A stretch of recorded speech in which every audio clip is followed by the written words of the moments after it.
You're listening to Blast Podcasting, Episode 4. Anime Mother Lovers. Hello, everyone, and welcome to another episode of A Blast Podcasting. This is Xander. And this is Anthony. And what an exciting episode this is. And, you know, it's funny, the main topic that we have with this episode makes me feel old, other than the fact that today is my birthday. Oh, shit. Happy birthday, homie. Yeah. You know what's cool is, like, my birthday is actually shared on the same birthday as Yuzo Koshiro. So that's what I'm listening to all day. I'm just listening to Yuzo Koshiro music. Matter of fact, I woke up this morning, fixed a cup of coffee, and listened to the intro music, The Streets of Rage. That's what I do. I love his his opening music to Revenge of Shinobi. Yes. That shit's dope. But yeah, I think you were mentioning before we were recording, though, before we get into our main topic, you want to talk a little bit about a little game that came out last week. It was like a really small Nintendo game. It was an indie game, in fact, developed by the independent company known as Nintendo, called Smash Brothers. Very low budget game. Oh yeah, I haven't. Only cool people have heard of it. Yeah. So how are you liking that, Anthony? Oh my god, it's the best Smash, I think. And I know, of course, you're going to get those influx of people, the Melee people in particular, who, and I've seen Melee people already come out defending Melee, and that's fine, I suppose. But you know, this one is my favorite, and I played all of them. I'll be honest, except for the original. You're not missing much. Okay. Yeah, the original is good for what it is, but it's so dated compared to the other entries. It's almost like if you never played Smash on the N64, you're doing okay with life, you know.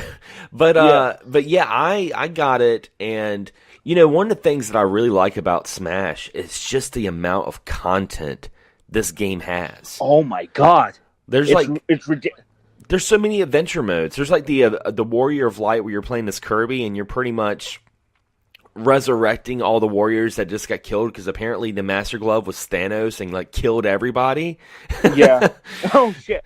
So yeah. Oh, go ahead. No, I was about to say it was just like you got that, and then you got the original classic mode where you know you pick a fighter, you have a couple of matches, and you have a boss battle, which is actually a boss battle. Like, I don't know how much you've played of this, Anthony, but I was playing as Link, and at the end, you battle Ganondorf, and he turns into actual Ganon, and it's a straight-up boss battle. Like, there's a long-ass health bar, and I was like, dude, and this is going to be very controversial for the listeners, but that boss battle with Ganon in Smash was more epic than the Ganon fight in Breath of the Wild. Oh, that's going to be very controversial. Because, you know, I love Breath of the Wild, don't get me wrong, but I thought the last fight in Breath of the Wild was kind of lackluster, man. Well, I liked it. I thought it was pretty epic in a way. But I will say, I haven't done what you did in Smash, but I'll say the Ocarina of Time end battle is better. Yeah. That's one of the best boss battles ever, in my opinion, but that's just me. Oh, yeah. Anyway, though, going back to Smash, I have played Classic Mode, and I've beaten it with Ryu, and I don't know, it's cool because they try to emulate the games that they're in. So they have pretty much the entire Street Fighter 2 soundtrack in the game. Yeah. With, you know, another close to 2,000 songs. So, I don't know how many. There's a lot of fucking music in that game, too. But for example, when you play the game, when you get to the Blanca level, it's a green Donkey Kong in the jungle level with Blanca music. So they try to emulate Street Fighter that way. That is so when you funny. When you fight Chun-Li, it's with Zero Suit Samus. That is pretty cool. Yeah, I got 2 copies of the Smash Brothers soundtrack from the Wii U, and that was like a double disc. Like it was a full on like double disc album, and you know they added so much more music to this Smash, and you know, there's a little, you know, this is a good point to kind of ask you about this little bit of controversy, Anthony, about Smash. Is there are people that are upset that you have to unlock the other fighters. What do you think about this? Fuck that. not fuck the fact that you have to unlock them. I'm an old school gamer. I unlock shit. That's what I liked about it. I like unlocking stuff. It's, you know, here's the thing. Everyone, I don't want to say spoiled because that's pretty mean-spirited, but I want to say more, everyone's used to a different way of things being kind of available. We live in an on-demand society. But back in the day, for example, Tekken 2, I wanted Armor King, you have to beat Armor King. You want Devil Kazuya, you have to beat the game with all the characters, and that took a little bit of time. Yeah, it was a thing that like added a lot of replay value to fighting games. I mean, things like arcade mode was pretty much there for when you didn't have your friends coming over and playing with you. Mm-hmm.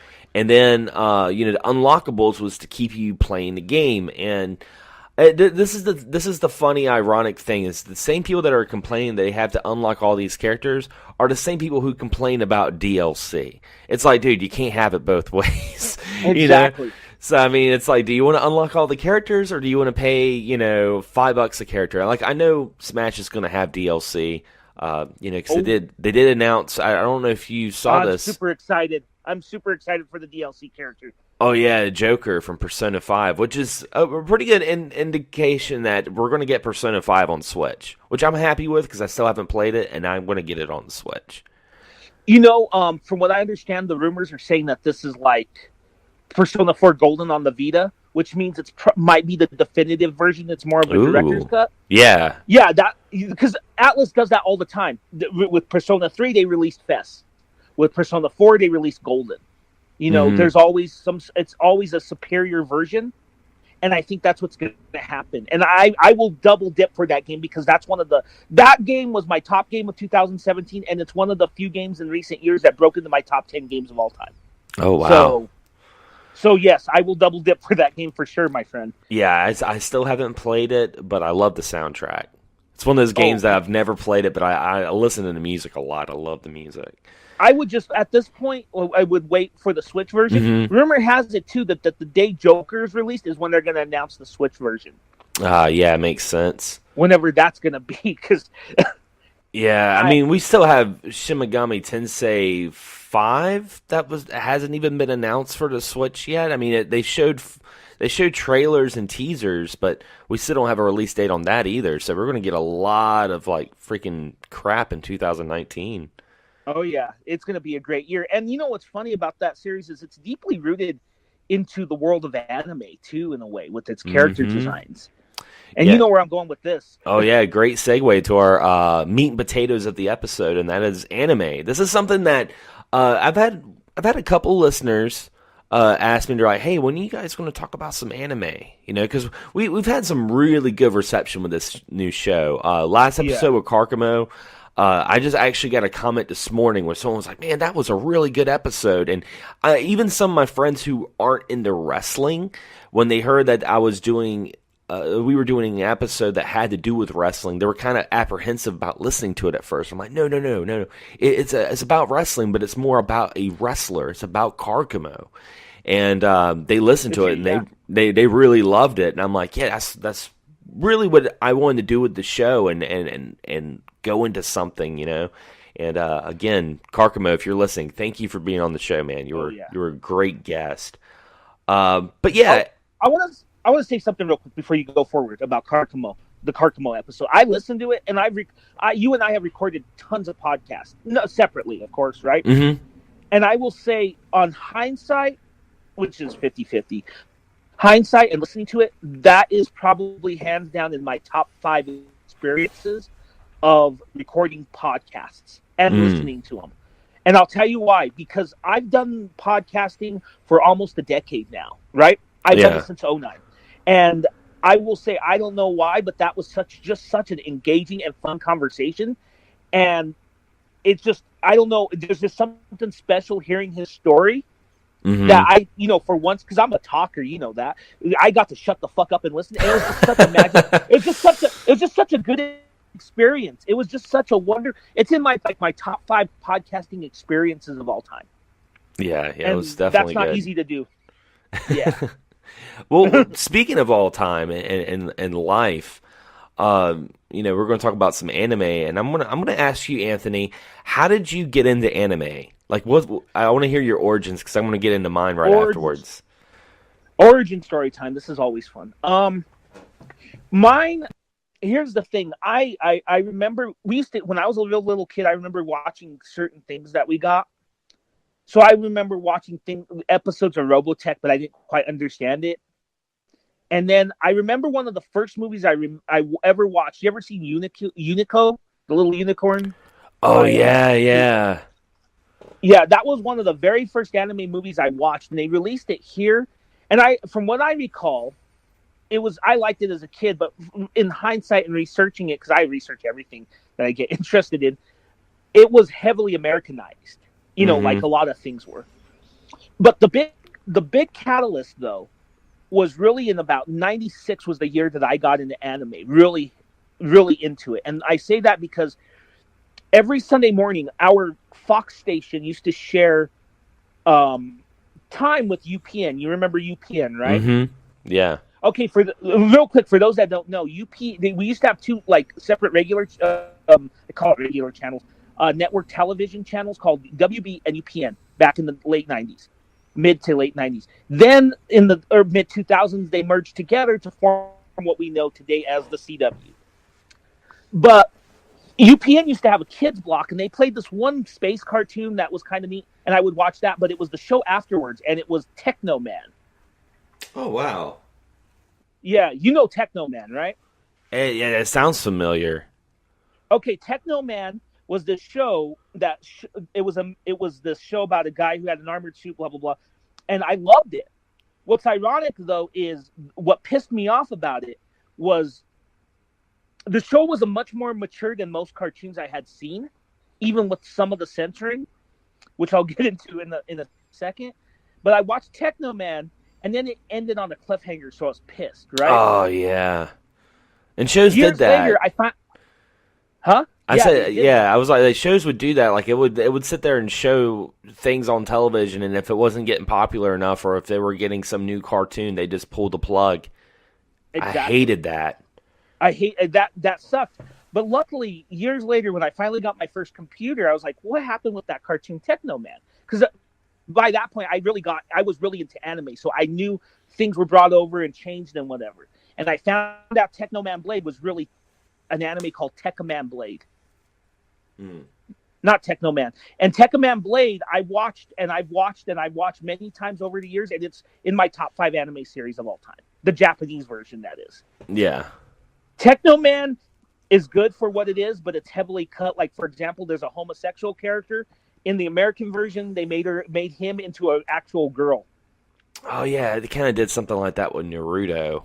Yeah. Oh, I don't know about Naruto. So that was the big catalyst. And then what happened after they canceled that, I got the Sci-Fi Channel, and Sci-Fi aired the Saturday morning science fiction anime in the morning, Saturday anime. I was about to say that's a little bit of my origins right there you're tapping into. Oh, yeah. And that was even more important than Techno Man, because what it did was it introduced me to my favorite movie of all time, Akira, which is my ultimate favorite movie. Of all time. Can't beat that fucking movie. But it introduced me to so much good anime, Demon City Shinjuku, and all that. And then I started to go hunt anime, and I've been an anime fan since. I've slowed down a lot because I don't like a lot of new anime, but that got me to realize that anime can be a mature storytelling form, which I feel it's not so much anymore. That's just my perception of it. I could be wrong. There's probably good new anime, but I don't watch a lot of new anime because it just seems samey to me. That's just me, though. Yeah, and you bring up a good point when you say mature storytelling. One of the things that a lot of people don't understand is the origin of anime. What really got it started was the unfortunate events of World War II. When World War II happened, and Japan was rebuilding after they got bombed to shit by us. I mean, let's not beat around the bush. Their film industry went down. They couldn't make movies. It was too expensive. So what they did is, that's when we had movies like the Godzilla, like Toho movies, and they were a little bit more lower budget, but where they put a lot of their money into was animation. And that's the reason why anime in Japan isn't so much of like, oh, this is a cartoon. It's like, I always tell people when they tell me like, oh, I'm not really into anime.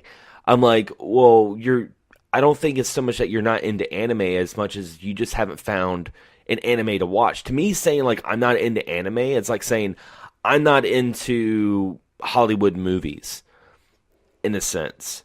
Because I mean, there's anime that's like, you got your, high school hijinks, stereotypical virgin trying to get laid. Then you have, your mechs. Then you have, Studio Ghibli stuff, and then you have like this completely off the wall things, and it's they pretty much took the film industry and made it animated. That's pretty much what they did. So I always get annoyed when someone tells me, "Oh, I'm not into anime." I'm like, right. It's like saying I'm not into action movies. It's like, okay, well, you probably just haven't found an action movie that you like. You know what it's more like, I would say, than it's just I'm not into action films, because that's a genre, so it's a little bit more narrow. It's more like I'm not into film. Yeah. That's what I would equate it. Because action films are a genre, but anime is not a singular genre. It's a platform. Yeah. I would argue it's a platform like comic books. I'm not into comic books because it's all superheroes. That's pretty ignorant. Yeah, because there's stuff like Moss, which is a Holocaust. So I guess you don't like that because it's a comic. That's just my argument about it. It's a platform. Yeah. No. My intro, I had a very similar origins in the sense that I remember I used to get up really early in the mornings to go to school. I'd fix my bowl of cereal and I'd watch Fox. And Fox in the mornings around like 6 a.m., 6:30.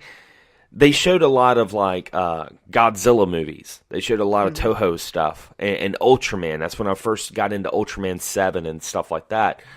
But they stopped playing those and they started playing, Dragon Ball. And I would watch Dragon Ball and I'm like, oh, this is kind of cool. But the one show that really got me hooked on those Fox blocks was Ronin Warriors, also known as Samurai Troopers in Japan. That show was just so fucking cool. And it had that Power Ranger element, which, I was really getting in the Power Rangers at the time, too, because each character had, like, a different, element.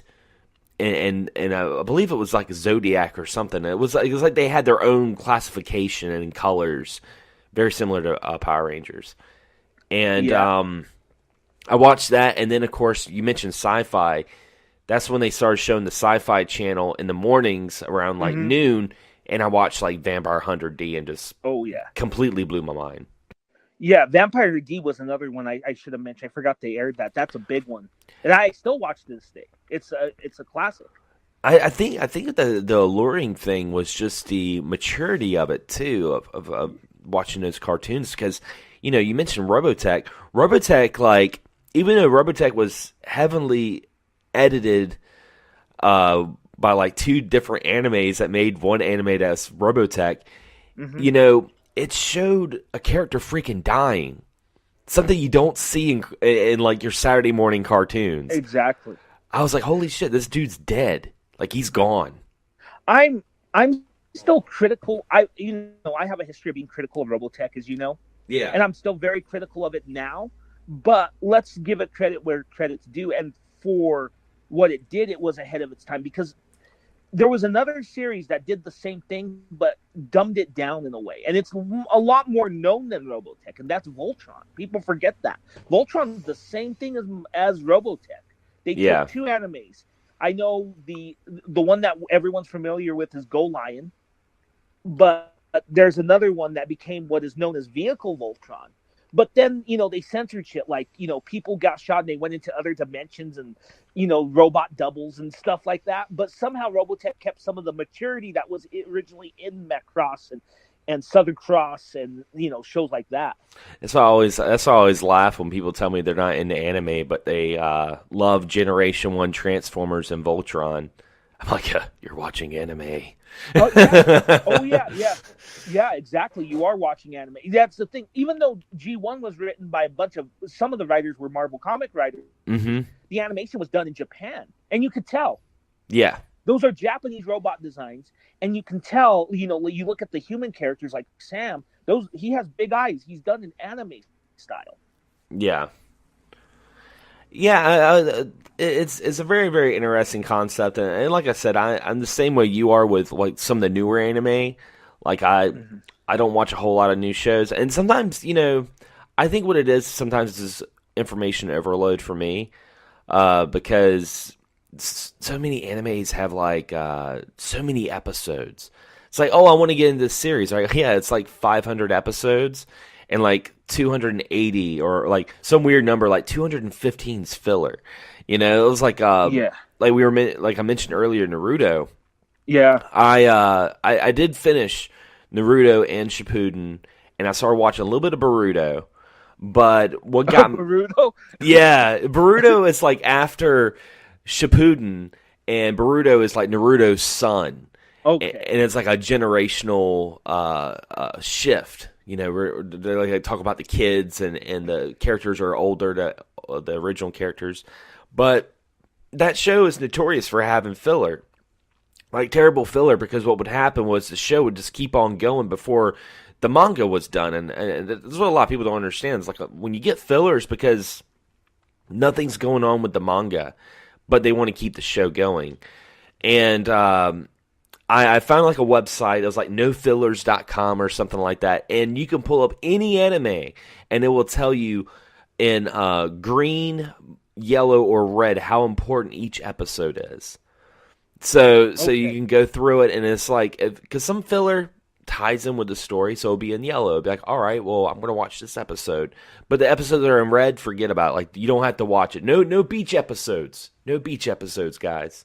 That was always the funny thing. It's like every filler episode is like, you'd have this big-ass freaking battle, and like the next episode, we're going to the beach. It's kind of like Dragon Ball did that. Dragon Ball Z. Yeah. There's the one of the most. You know what though? It does have one of the best filler episodes.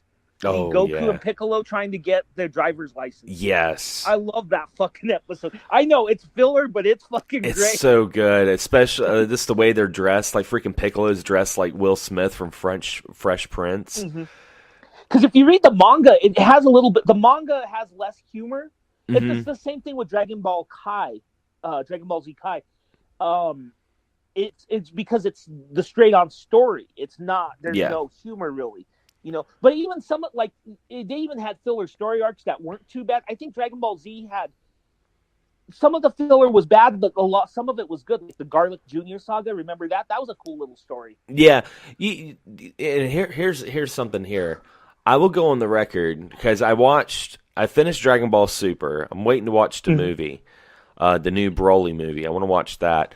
But when it comes to like the 3 Dragon Ball sagas, like my favorite of all time is going to be Dragon Ball, and here's why. I love Dragon Ball because it had a great sense of humor and action, and it was also more mythical than sci-fi like Dragon Ball Z. Like, you know, Goku in Dragon Ball, he was a mysterious monkey boy. Piccolo was a demon. You had so many different things that were going on. It wasn't as so much sci-fi where Dragon Ball Z was like, okay, well, Goku's a Saiyan, Piccolo's a Namek. And it was kind of like finding out Santa Claus wasn't real. Because Dragon Ball had that little bit of mysterious allurism that it took a lot from old Chinese and Japanese mythology. And it had sense of humor where I thought Dragon Ball Z, on the hindsight, if you go back and watch it now, Dragon Ball Z is very straightforward. There's not as much character development in the sense that was like every saga was pretty much a new bad guy. Goku got his ass kicked and then learned a new move or learned a new transformation and kicked the guy's ass. That was like pretty much every saga, even though I love the Cell saga. Well, yeah, I will. That's the saga that stands out because it doesn't normally follow that. See, here's the thing about it that bugs me about Dragon Ball Z. The Frieza, the Vegeta, and the Frieza saga. I also include the Vegeta saga because that's part of the story arc, and I like and really the star of that saga is Vegeta. That's what makes it special, right? Yeah. The Cell saga I liked because it did a lot of cool things, and it was desperate because that character was pretty much unstoppable. Yeah. And that's what and the thing that I liked about it, which it should have carried through in the next saga, which is where I start bitching about a little bit, is Gohan is set up Gohan to be the star of the next saga because he's the one who defeats Cell. Yeah, that dude, I had that on the tip of my tongue when you were talking about. I knew exactly where you were going with this, because even the Dragon Ball Z opening of the Cell Saga shows Gohan being the main centerpiece of Dragon Ball Z, and this is essentially what was supposed to happen, and it was supposed to take Gohan and go from there. But I guess Akira Toriyama was like, nah, Goku's just so popular. Well, yeah, I got to keep him in there, and that's what I think happened. Yeah, because I mean, like, that was such a good segue to pass the torch, though. I mean, the Gohan, that Kamehameha wave of Gohan and Goku's spirit killing Cell was freaking amazing, and you go from that to fucking Saiyan Man, and I'm like, and it's like ever since then they fucked Gohan ever since. And I'm not a fan of the Buu saga in general. I think he's the weakest of the villains. Like Frieza's just malevolent. He was a good villain. He was, of course he wasn't fleshed out a whole lot, but he was just a good fucking villain because of the shit he did, right? Yeah. And then Cell was just fucking, the way it developed him was great, but Buu was just shitty. I'm not a Buu fan at all. Yeah, it got a little quirky with Buu.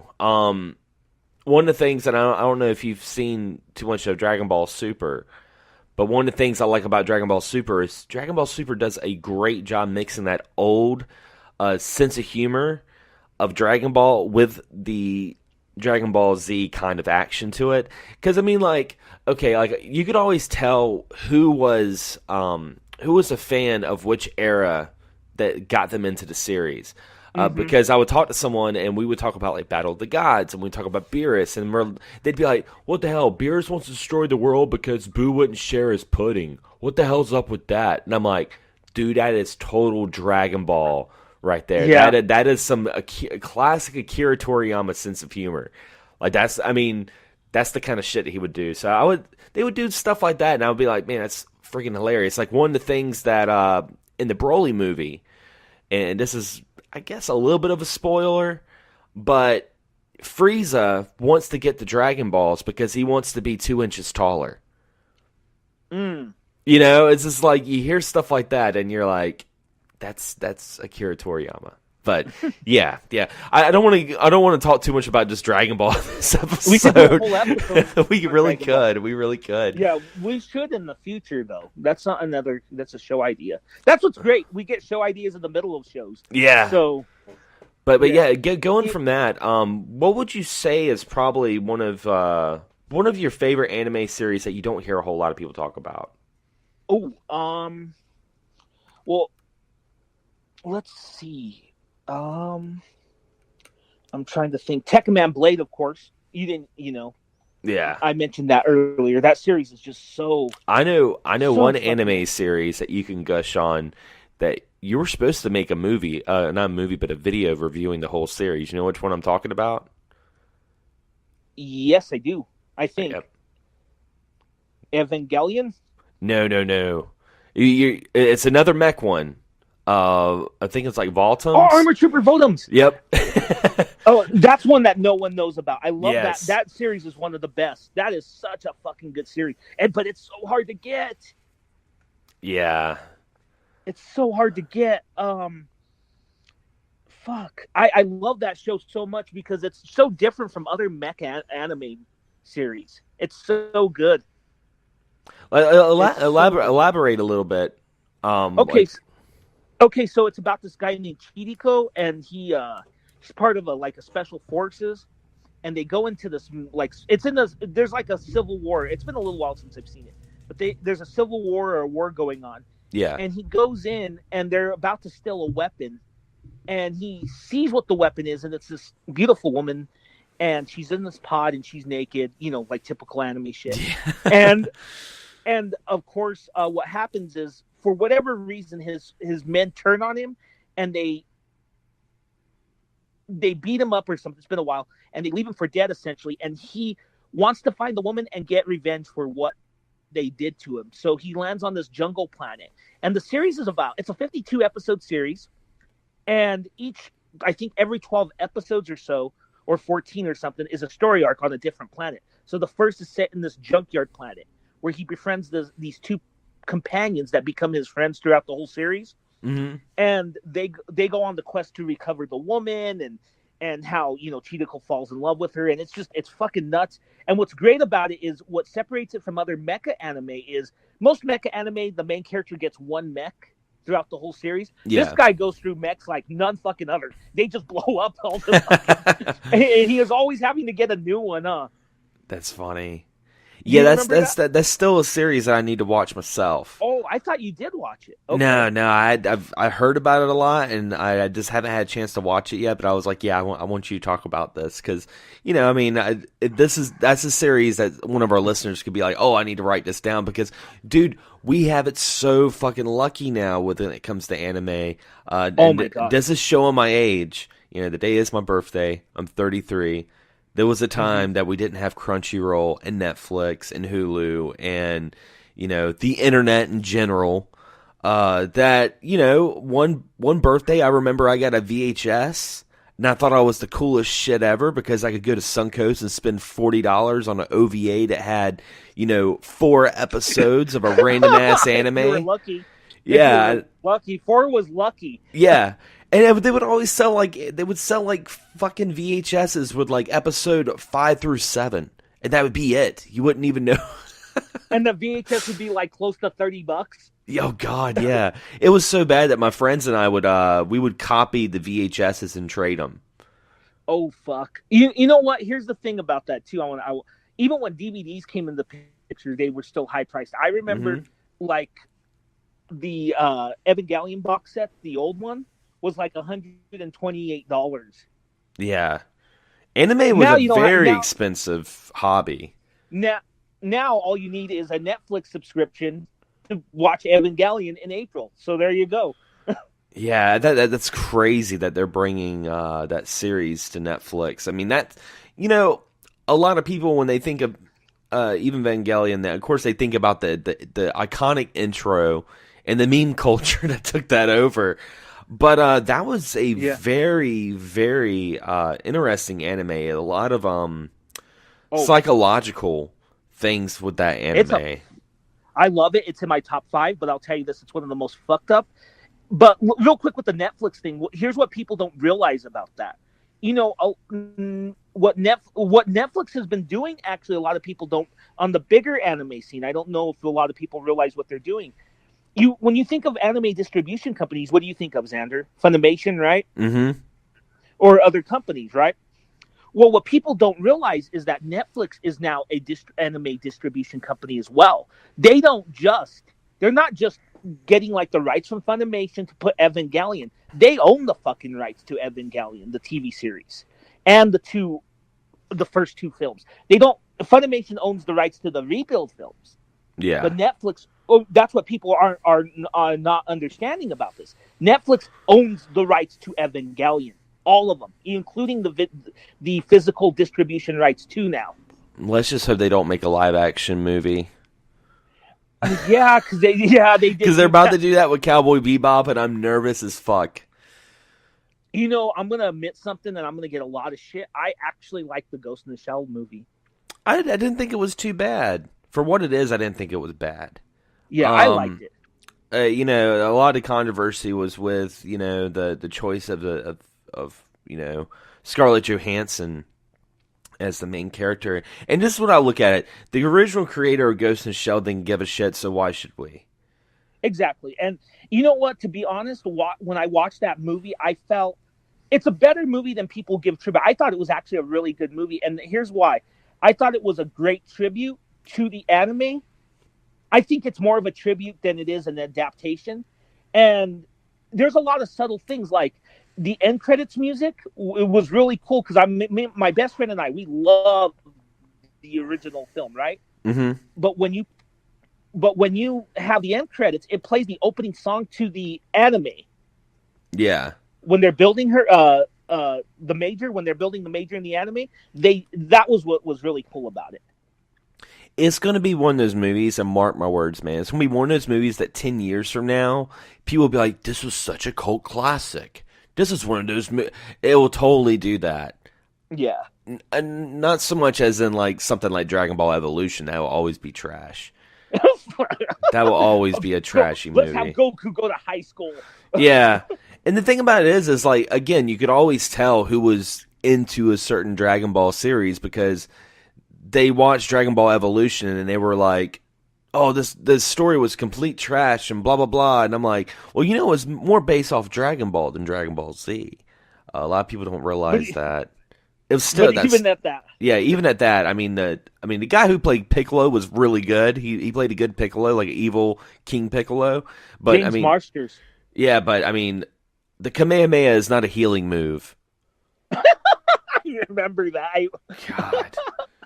Shit. Well, it's not just a bad adaptation; it's just a bad movie. Yeah, too. That's the thing. So, what about you? I'll talk a little bit about more of my animes. I feel like I've kind of dominated this episode. What about you? It's one of those animes that has great character development. It's got a really cool story because it starts off kind of like you would think almost like Karate Kid or something. Because Ippo is his dad passed away at sea. He was a sailor, and his mom was trying to make ends meet and everything. And he's kind of a dork. He gets made fun of. He's just very antisocial. He ends up getting bullied, and one day he was about to get beat up, and this boxer, Takamura, sees what's going on, and ends up, saving Ippo, kind of like Mr. Miyagi did with Daniel. But Takamura was like, you know what? I'm not always going to be here to save your ass. You need to learn how to defend yourself. Takes him to the boxing gym. And that's when he realizes that he wants to be a boxer. And what's cool about it is it shows each match. And you get character development of the guy he's fighting. So, good example would be, there was like this one black guy. He moved to Japan, and he was taking care of this town, and he became the opponent of Ippo. And the reason why his heritage is very important is because he's a Japanese outsider. He's a gaijin, Okay. But the gym that he worked at took him in and made him a part of their family, and he really wanted to win the boxing match so he could win the money to repair their house and their gym. So you learn about that. So when you see him and Ippo fighting, it's almost like you want him to win too. It's just, it's not so much like, oh, Ippo's the good guy all the time and the bad guy is his opponent and let's have Ippo win every match. It's kind of like Apollo Creed in the second movie. Yeah. Yeah, in a way. And like you get a lot of that in the Ippo series. It's 3 seasons. The series is still going. We've been wanting a 4th season for the past couple of years now. Oh shit. But unfortunately that's one of those shows that they did the 3rd season. It ended in kind of like a flashback episode and like a very, very deep flashback episode of like the coach when he was younger during World War II fighting, Americans and boxing and stuff. It ends kind of like on that, and you're just like, okay, well, what's going to happen to Ippo now? When you read the manga, and that's a fucking good anime. I want to watch it. Is it on any of the streaming? I think it is on Crunchyroll. I don't do Crunchyroll. Damn it. Yeah, I think it's on there. I know it's not on Netflix or anything like that. Okay. Outside of Crunchyroll, I'll argue that Hulu has the best anime selection. Oh yeah. But yeah, it's got everything. It's they air stuff like they even air stuff that's airing in Japan now, which is something we didn't have when we grew up. That's oh my god, I didn't know. Isn't that insane, dude? That like Dragon Ball Super. I was watching the new episodes. They were being subbed like the day after it debuted in Japan. I'm just like, dude, like back in the day, we would have to wait years to maybe get an episode of an anime over here. That's funny. I have a little story real quick. I'll make it quick because I know we might be running short on time. Back in '96, going back to our Sci-Fi Channel discussion, they would also have every August for about 5 years, they would have a anime week. I don't know if you remember that, where they would air new anime movies that they would put in the Saturday morning cycle Mm-hmm. in prime time. And I remember my best friend and I, we watched the 96 one every day. And the first movie they showed was the first Tenchi Muyo movie, which is one of my favorite movies. Mm-hmm. I mean, I like Tenchi Muyo, but I'm not a super fan, but I love that movie. But what they did in that movie, with that movie, was the movie had just come out in April of that year. And they had it dubbed and everything ready for the Wow. Sci-Fi Channel premiere. Yeah, and even to this day, people like that was unheard of back in that day.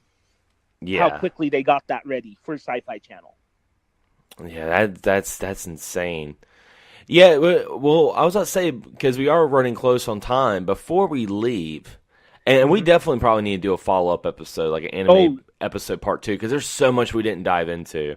Yeah, like you're asking me earlier about animes that no one would know. I've been watching Record of Lodoss War. Oh, You yeah? know, yeah. Have you ever seen that? Uh-uh. Record of Lodoss War. I'll talk about it next time, but I'll give you the gist. As you know, I'm a big D&D guy, so this goes into it. Record of Lodoss War is an anime based off of a group of people who used to play D&D campaigns, and they would publish their D&D campaigns in this magazine for people to read, like just as scripts. Oh, They wow. were, like with the Dungeon Master and then whatever. And then that was made into a novel, thus adapted into a 13-episode OVA series called Record of Lodoss War, followed by a 26-episode. They're very cheap on Amazon. I bought the first season. It's in standard definition. You don't need high def for this. For like $6. Oh, 13 wow. episodes. It's really good. It's a really good. They used to broadcast the first 3 episodes on Sci-Fi Channel. Oh, man, I wanted to check that out. You know, I might have seen it on the Sci-Fi Channel when I was younger, but I probably just forgot about it. I bet if I look it up, I'll probably be like, oh, shit, I remember this. Yeah, check it out. It's only like $6. That's not bad at all. For 13 episodes. Yeah, $6, and I think it's like maybe $8 for the 26 episode in standard definition. And really, I watched it on my big HD, and for that series, it doesn't need to be in HD. So Yeah.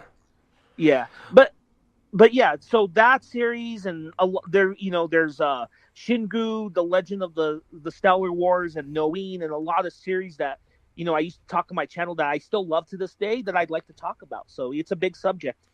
Well, I was going to ask to list 3 animes that you would want our listeners to check out after listening to this episode. What's 3 animes they should watch? Okay. I won't say Evangelion because that's not till April. Maybe we can save that for the follow-up. Yeah. But I will say, if you like shonen anime, because a lot of people have still not seen this series, and it's one of my favorite shonen. I like it better than Dragon Ball Z. It's Yu Yu Hakusho. Oh, yeah, I need to watch that show as well. And that's on Hulu. Mm-hmm. That's on Hulu. Another favorite of mine, if you like Cowboy Bebop, I'm going to go with lesser known ones. There was 3 animes that came out at that time called the Westerns: Cowboy Bebop, Outlaw Star, which are the better two of the known two. A lot of people have forgotten this one, Trigun. You got to watch Trigun. Oh, yeah. And if you want a good Gundam series, one that I really, really like a lot, I've grown to love, is it's a newer Gundam series, about maybe 10 years old. It's called Gundam 00, also on Hulu. Yeah. I'm definitely going to check these out, too, myself. And on a side note, just to let you know, a lot of people don't know this, but Amazon has Robotech on there, but it also, not only does it have Robotech, but it also has the 3 anime series, Southern Cross, Mospeada, and Macross, separate in their original forms, as well as Robotech. Hell yeah. So I would check out, those 3 series are great on their own, especially Macross is one of in my top 5. So that's my recommendations. I would recommend the listeners. I would recommend them to watch Samurai Troopers, aka Ronin Warriors. If you haven't seen it, definitely watch that. I know earlier I was comparing it to the Power Rangers, but it's not hokey or corny. It's actually really badass. Yeah. Also, a movie. One of my favorite movies, Galaxy Express 999. Ooh, that's a good one, yes. Get introduced to Captain Harlock, one of the most badass anime characters ever. Watch that. Also, Boy and the Beast. It's a newer movie. It's get ready for your feels, because that show will make you cry. But it's about a little boy that gets into the monster realm and stuff like that. It's really good. Also, Hajime no Ippo, excellent boxing anime, and also a little racing anime that I'm a big fan of, and that's Initial D. I love Initial D. We didn't even get to talk about Initial D. That's in my top 10. I love the first season. I never went beyond the first season, but that first season is so fucking good. And you know what? I'll say one thing about it, and I think you can agree. It portrays car guys so differently than what you expect than like Fast and Furious muscle shirt guys. Yeah. That's what I love about it. They're geeks. They're just car geeks, but they're portrayed as your typical geek. Yeah, that's something that I really liked about it. And that's what I like about some anime. Though I can't remember the name of it, but it's like a basketball anime. And then I watched it, and it was just basketball. I'm not a big sports guy, but they made an anime on it, and it was fucking good because it had Slam Dunk. That might have been it. But it was it had character development. It was just more to it than just playing basketball. It was diving into their lives and shit. And I'm like, okay, I can dig this. This is pretty good. We have to do a follow-up because I didn't even get to talk about the more fucked up ones. Evangelion fucked up, but Berserk or fucking Elfen Lied or anything Gantz. Like that. Or Gantz or... Yeah, there's just I don't know. There's just so many good animes out there, even though I feel that there's not a lot of new ones that I'm interested in, but there's a lot of good old ones that are worth revisiting. Yeah. And thanks to the internet, it's very accessible. Mm-hmm. I mean, some of them you can watch right now just on YouTube. Right after you're done listening to us, you can go on YouTube and type in, Initial D, Season 1. You could probably watch the whole series. Yeah, because some of them have licenses that expired, so they're I don't know if they're necessarily open domain, but you can they're stewing around. Vampire D, the original, is on YouTube. Yep. But I will give you a warning though about that. They don't have the old dub anymore on there. They have the new 2016 dub, which I don't like. Yeah. Have you heard the 2016 dub? I haven't. It's not very good. Usually the newer dubs can be better. I'll argue that newer dubs are better than older ones, especially ones from the 80s, but not that one. But they do have the original Japanese version on YouTube. Yeah, if you want to listen to a funny dub, watch Matt Cross, Do You Remember Love? The original dub for that. Oh, fuck. And that's what a good is movie in love? It's like this love feeling. I know, that dub is terrible. And that's a good movie if you watch it in Japanese. Oh, it's a fucking fantastic movie. It's a really good movie, But yeah, I don't. We better stop this, or else you and I will keep going. I know, and unfortunately, I got things to do today because it is my birthday. I'm about to go out to eat right after I'm done with. Happy birthday again, dude! Thank you very much, and thank you for doing this episode. This has been a lot of fun, and yeah, we definitely got to do a follow up. We got to do a follow up episode to this because. Awesome. Yeah, we'll have it, and then in 2 weeks we'll see you guys again. Indeed. And again, guys, thank you so much for listening. And if you're listening to us on Podomatic, be sure to follow us on Podomatic as well, because we are going to be on iTunes very soon. But anyway, guys, as always, thanks for listening, and we're blasting off into the next episode.